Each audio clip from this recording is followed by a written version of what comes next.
नमस्कार, आपका बहुत बहुत स्वागत है। मैं हूं आपके साथ वर्षा शर्मा और रुक करेंगे देश और दुनिया की तमाम खबरों की ओर।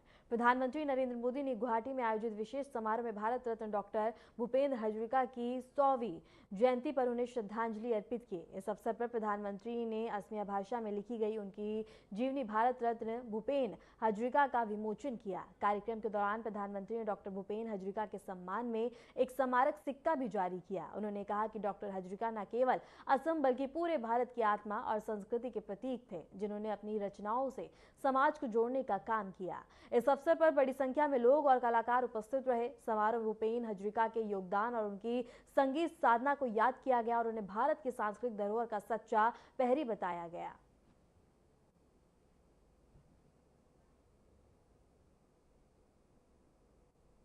साथियों, अभी कुछ दिन पूर्व ही 8 सितंबर को भूपेन हजारिका जी का जन्मदिवस बीता है। उस दिन मैंने भूपेन दा को समर्पित एक लेख में अपनी भावनाएं व्यक्त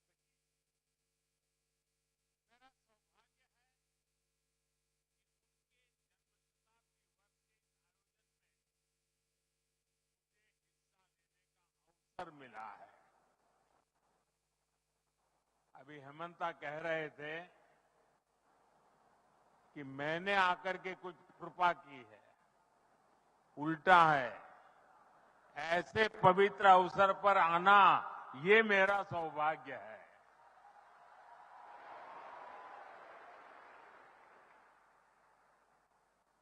भूपेन दा को हम सभी प्यार से सुधा कौंठो कहते थे।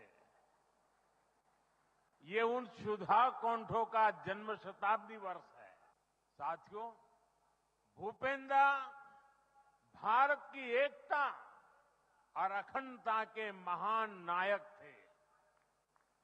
दशकों पहले जब नॉर्थ ईस्ट उपेक्षा का शिकार था, नॉर्थ ईस्ट को हिंसा और अलगाववाद की आग में जलने के लिए छोड़ दिया गया था, तब भूपेन दा उस मुश्किल समय में भी भारत की एकता को ही आवाज देते रहे। उन्होंने समृद्ध पूर्वोत्तर का सपना देखा था। उन्होंने प्रकृति के अद्भुत सौंदर्य में बसे पूर्वोत्तर के लिए गीत गाए थे। उन्होंने असम के लिए गीत गाया था, नाना जाति उपजाति रहोनिया कुष्टी आकू वाली लोई होई शिल सृष्टि ऐ मोर होम देश। साथियों, एक सच्चे राष्ट्रभक्त हृदय से निकली आवाज कभी निष्फल नहीं होती। आज नॉर्थ ईस्ट को लेकर उनके सपनों को साकार करने के लिए हम दिन रात काम कर रहे हैं। हमारी सरकार ने भूपेन दा को भारत रत्न देकर पूर्वोत्तर के सपनों और स्वाभिमान का सम्मान किया और पूर्वोत्तर को देश की प्राथमिकता भी बनाया। हमने देश के सबसे लंबे ब्रिजेज में से एक असम और अरुणाचल को जोड़ने वाला ब्रिज बनाया, तो उसका नाम भूपेन हजारिका ब्रिज रखा। असम ने हमेशा देश के स्वाभिमान को स्वर दिया है। यही स्वर हमें भूपेन दा के गीतों में भी सुनाई देते हैं। जब 1962 का युद्ध हुआ तो असम उस लड़ाई को प्रत्यक्ष देख रहा था। तब भूपेन दा ने देश की प्रतिज्ञा को बुलंद किया था। उन्होंने उस समय गाया था, प्रति जोबान रक्तोर बिंदु, हिंदू सेई हाहा होर दुर्जोय लहरे झांसीले प्रतिज्ञा जय रे। उस प्रतिज्ञा ने देशवासियों में नया जोश भर दिया था।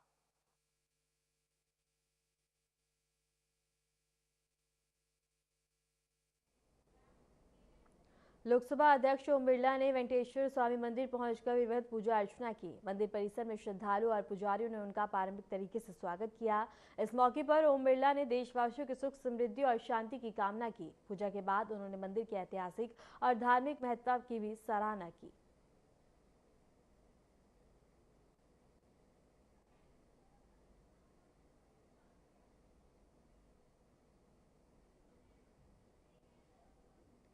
हिंदी दिवस के अवसर पर केंद्रीय गृह मंत्री अमित शाह ने हिंदी और भारतीय भाषाई एकता के महत्व पर जोर दिया। उन्होंने कहा कि हिंदी भाषाई एकता का अनमोल गहना है और यह सभी भाषाओं को साथ लेकर आगे बढ़ रही है। अमित शाह ने कहा कि जैसे दक्षिण में क्षेत्र में कई लोग सम्मानित हैं, वैसे ही उत्तर में भी हैं। और इसके साथ ही उन्होंने बता दी कि स्वर्णिम भारती की देशभक्ति की रचनाओं को हर क्षेत्र के युवाओं में राष्ट्रभक्ति की भावना जगाने वाला बताया। इसके अलावा गोस्वामी तुलसीदास और कबीर की रचनाएं भी देश की विभिन्न भाषाओं में समान रूप से आदर पाती हैं। कृष्णदेवराय जितने लोकप्रिय दक्षिण में हुए उतने ही उत्तर में भी हुए। सुब्रमण्यम भारती की राष्ट्र प्रेम से ओतप्रोत रचनाएं हर क्षेत्र के युवाओं में राष्ट्र प्रेम को प्रबल बनाती है। गोस्वामी तुलसीदास को हर एक देशवासी पूछता है। संत कबीर के दोहे तमिल, कन्नड़ और मलयालम अनुवादों में भी पाए जाते हैं। सूरदास की पदावली दक्षिण भारत के मंदिरों और संगीत परंपराओं में आज भी प्रचलित है। श्रीमंत शंकरदेव, महापुरुष माधवदेव को हर एक वैष्णव जानता है और भूपेन हजारिका को हरियाणा का युवा भी गुनगुनाता है। गुलामी के कठिन दौर में भी भारतीय भाषाएं प्रतिरोध की आवाज बनी। आज़ादी के आंदोलन के राष्ट्रव्यापी बनने में हमारी भाषाओं की बड़ी भूमिका रही। वंदे मातरम और जय हिंद जैसे नारे हमारी भाषाई चेतना से ही उपजे और स्वतंत्र भारत के स्वाभिमान का प्रतीक बने। जब देश आजाद हुआ तब हमारे संविधान निर्माताओं ने भाषाओं की क्षमता और महत्ता को देखते हुए इस पर विस्तार से विचार विमर्श किया और 14 सितंबर 1949 को देवनागरी लिपि में लिखित हिंदी को राजभाषा के रूप में अंगीकृत किया। संविधान के अनुच्छेद 351 में यह दायित्व सौंपा गया है कि हिंदी का प्रचार प्रसार हो और वो भारत की सामाजिक संस्कृति का प्रभावी माध्यम बने। पिछले एक दशक में प्रधानमंत्री श्री नरेंद्र मोदी जी के नेतृत्व में भारतीय भाषाओं और संस्कृति के पुनर्जागरण का एक स्वर्णिम कालखंड आया है। चाहे संयुक्त राष्ट्र संघ का मंच हो, चाहे G20 का सम्मेलन हो, SCO में संबोधन हो, मोदी जी ने हिंदी और भारतीय भाषाओं में संवाद कर भारतीय भाषाओं का स्वाभिमान बढ़ाया है। मोदी जी ने आज़ादी के अमृत काल में गुलामी के प्रतीकों से देश को मुक्त करने के लिए जो पंच प्रण लिए थे, उसमें भाषाओं की बड़ी भूमिका है।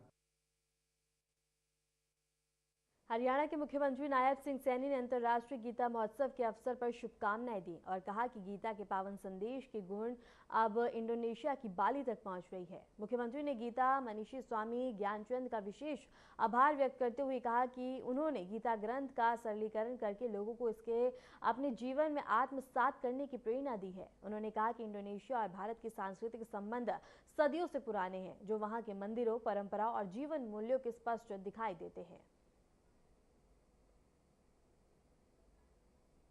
अंतर्राष्ट्रीय गीता महोत्सव के शुभ अवसर पर मैं आप सबको हार्दिक बधाई देता हूं। मैं ईश्वर से प्रार्थना करता हूं कि वह आपके जीवन को ज्ञान के आलोक से जगमगाए और आपकी जीवन यात्रा सुख शांति से परिपूर्ण हो।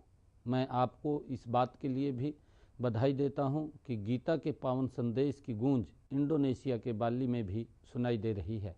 साथ ही मैं गीता मनीषी स्वामी ज्ञानानंद जी महाराज को प्रणाम करते हुए विशेष तौर पर उनका आभार प्रकट करता हूं कि उन्होंने गीता के पावन ग्रंथ का सरलीकरण करके हम सब को इसे अपने जीवन में उतारने की प्रेरणा दी। इंडोनेशिया और भारत के सांस्कृतिक संबंध सदियों पुराने हैं। यहाँ के मंदिर, परंपराएं और जीवन मूल्यों में भारतीय संस्कृति स्पष्ट दिखाई देती है। यह हमारे लिए गर्व का विषय है कि हजारों किलोमीटर दूर बसे भाई बहन आज भी हमारी साझा विरासत को उसी श्रद्धा से संजोए हुए हैं। मित्रों, भारत की संस्कृति में प्राचीन काल से ही वसुधैव कुटुंबकम का भाव प्रधान रहा है। इसी महान राष्ट्र में हरियाणा के धर्म क्षेत्र कुरुक्षेत्र में भगवान श्री कृष्ण ने अर्जुन को कर्मयोग का दिव्य संदेश दिया था। इससे आज भी पूरा संसार प्रेरणा प्राप्त कर रहा है। हम चाहते हैं कि गीता का यह दिव्य ज्ञान विश्व के हर कोने में हर पीढ़ी तक निरंतर प्रभावित होता रहे।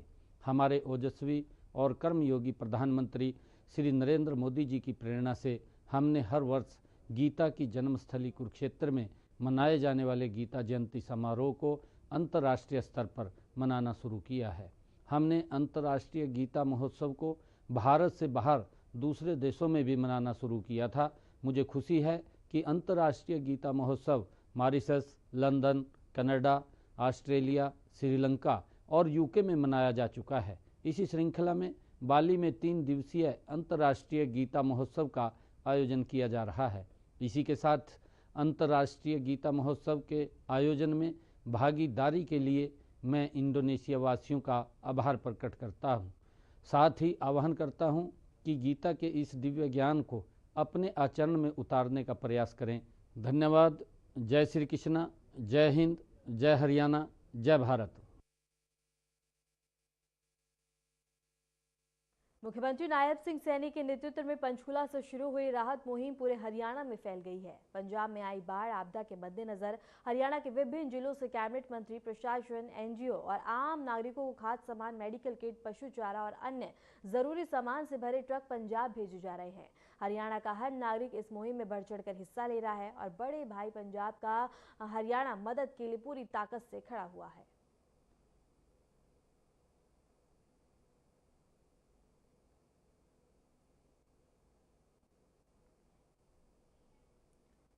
मध्य प्रदेश के मुख्यमंत्री मोहन यादव ने मौलाना आजाद राष्ट्रीय प्रौद्योगिकी संस्थान में आयोजित टूरीनाथ 25 कार्यक्रम में शिरकत की।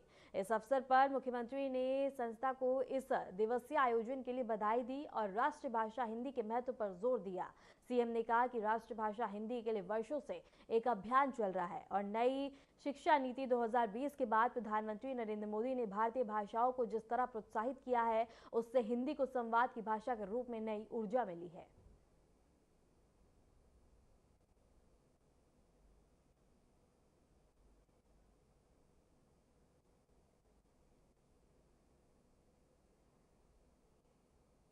उत्तराखंड के मुख्यमंत्री पुष्कर सिंह धामी एक्शन मोड में नजर आए हैं। उन्होंने अचानक देहरादून के देहरादून अस्पताल का निरीक्षण किया और मरीजों से सीधे बात कर उनका हालचाल जाना। सीएम ने अस्पताल की स्वास्थ्य सेवाओं की जानकारी ली और सुविधाएं बढ़ाने और व्यवस्था में सुधार करने के निर्देश भी दिए।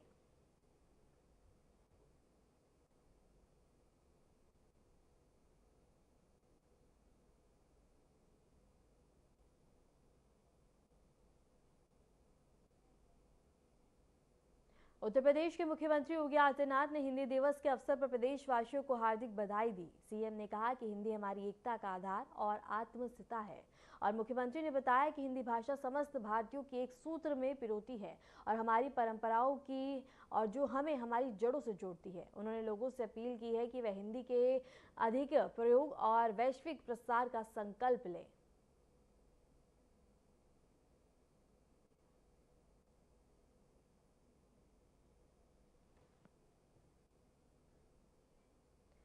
अयोध्या से बड़ी खबर है, जहां अयोध्या में दीप मालिका सजेगी। सरयू तट पर होगी दीपों की खास सजावट। सीएम योगी ने प्रस्ताव को मंजूरी दी है। धार्मिक धरोहर आकर्षक बनेगी और इसकी उम्मीद जताई गई है। सबकी बड़ी खबर है, जहां बता दें कि सरयू घाट पर दीपों से सजाया जाएगा और करोड़ों दीप लगाए जाएंगे और इसके साथ ही मुख्यमंत्री योगी आदित्यनाथ ने प्रस्ताव को मंजूरी दी है। अयोध्या में दीप मालिका सजेगी और इसके साथ ही धार्मिक धरोहर को और भी ज्यादा संजोते हुए नजर आएगी। सबकी बड़ी खबर अयोध्या से है, जहां अयोध्या में दीप मालिका सजेगी।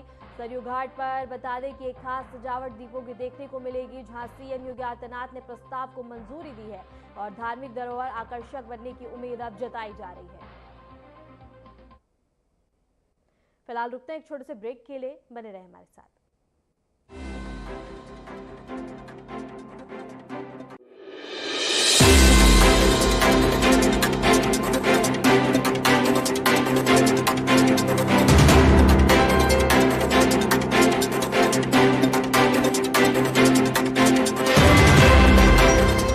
यशस्वी प्रधानमंत्री नरेंद्र मोदी जी के विकसित भारत के विजन को माननीय मुख्यमंत्री योगी आदित्यनाथ जी के साथ 25 करोड़ नागरिकों ने बनाया है समर्थ उत्तर प्रदेश का विजन 2047। विषय विशेषज्ञ, सेवानिवृत्त IAS, IPS, वैज्ञानिक, कुलपति, प्रोफेसर, चिकित्सक एवं सेक्टोरल स्पेशलिस्ट का पैनल कर रहा है जनपद से ग्राम स्तर तक जन संवाद। तो प्रत्येक नागरिक अपने बहुमूल्य सुझाव देकर बन रहा है यूपी के विकास में भागीदार। मोबाइल से QR कोड स्कैन करें और पोर्टल samarthuttarpradesh.up.gov.in पर लिखकर या बोलकर दर्ज कराएं सुझाव। ये पोर्टल पूरी तरह निशुल्क है और 5 अक्टूबर 2025 तक खुला है। आपके सुझावों से तैयार होगा विकसित यूपी का रोड मैप और मूल्यवान सुझाव देने वाले होंगे सम्मानित। विकसित यूपी के निर्माण में बनिए सहभागी। हम मिलकर बनाएंगे आत्मनिर्भर उत्तर प्रदेश 2047 का समर्थ उत्तर प्रदेश।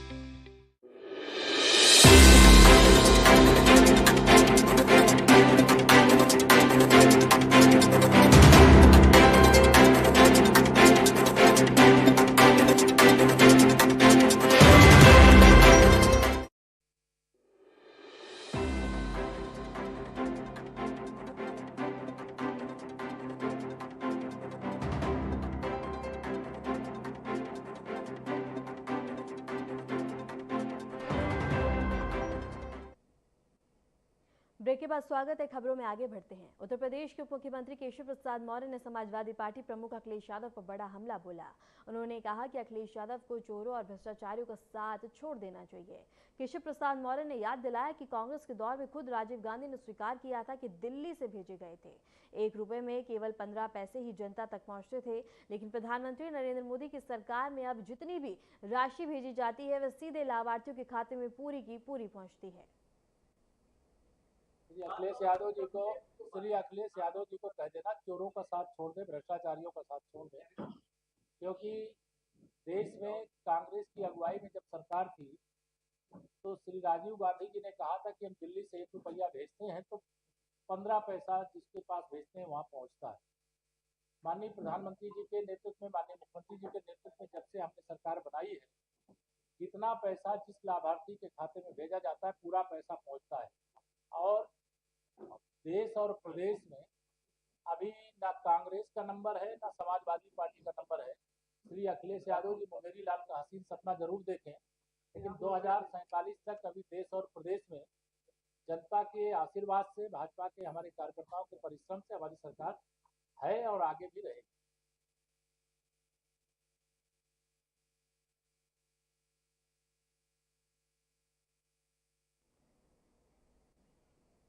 उत्तर प्रदेश के उप मुख्यमंत्री ब्रजेश पाठक ने आगरा दौरे के दौरान जिले की स्वास्थ्य सेवाओं की गहन समीक्षा की। उन्होंने कहा कि चिकित्सा शिक्षा विभाग और स्वास्थ्य एवं परिवार कल्याण विभाग की बिंदुवार समीक्षा की गई है ताकि जनता को बेहतर स्वास्थ्य सुविधाएं मिल सके।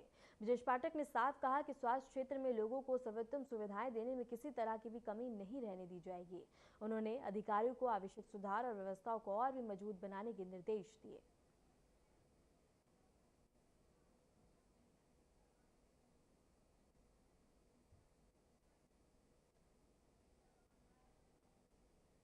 चिकित्सा स्वास्थ्य एवं परिवार कल्याण विभाग की पूरे जनपद की बिंदुवार समीक्षा संपन्न हुई है। इस समीक्षा बैठक में हमारे साथ माननीय विधायकगण, हमारे जिलाधिकारी महोदय, अन्य जनप्रतिनिधिगण उपस्थित रहे हैं। हर स्थिति में आगरा जनपद को सर्वश्रेष्ठ जनपद के रूप में हम सबको स्थापित करना है। हेल्थ सेक्टर में बेहतर से बेहतर लोगों को सुविधाएं मिले, उसके लिए कोई भी कमी नहीं रहने दी जाएगी। हमारे पास कोई भी दवाई की कमी नहीं है, स्टोर में सभी दवाइयां उपलब्ध हैं। मुख्य चिकित्सा अधिकारी महोदय से निर्देश दिए गए हैं कि सभी अस्पतालों में दवाइयों की पर्याप्त उपलब्धता सुनिश्चित करने के साथ साथ हर स्थिति में किसी भी मरीज को अस्पताल में संतुष्ट करके हमें वापस भेजना है। सर्जरी जो ऑपरेशन है उनकी संख्या बढ़ानी है, उसमें क्यू नहीं लगने देना है, ये आवश्यक है तो तत्काल हमें सर्जरी करनी है। और जो स्वास्थ्य आरोग्य मंदिर से लेकर के डिस्ट्रिक्ट लेवल के हॉस्पिटल और मेडिकल कॉलेजेस में हर स्थिति में मरीजों को हम संतुष्ट करेंगे और उनको कोई परेशानी नहीं होने देंगे।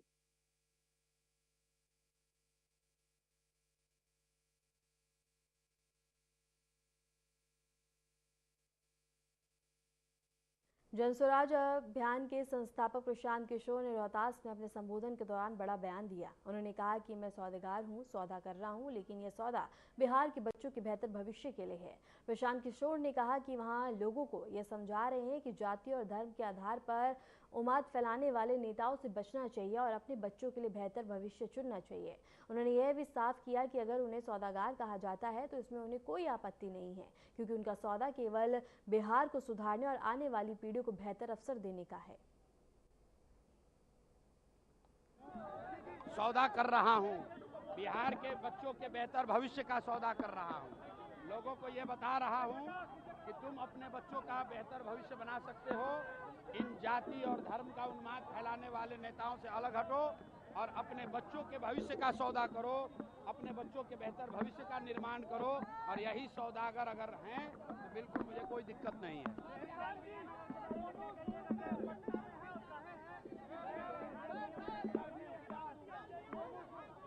भैया बिहार में इस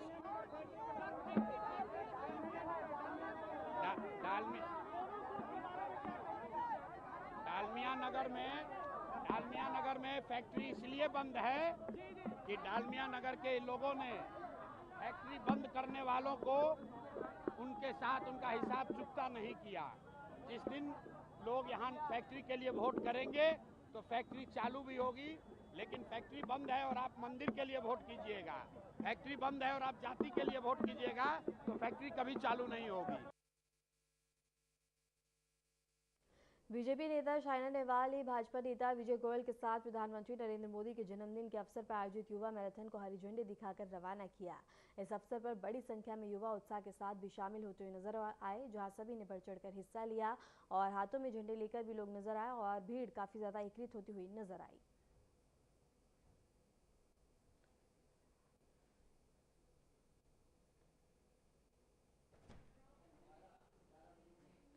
फिलहाल के लिए खबरों में इतना ही और ऐसे देश और दुनिया की तमाम खबरों को जानने के लिए बने रहे हमारे साथ।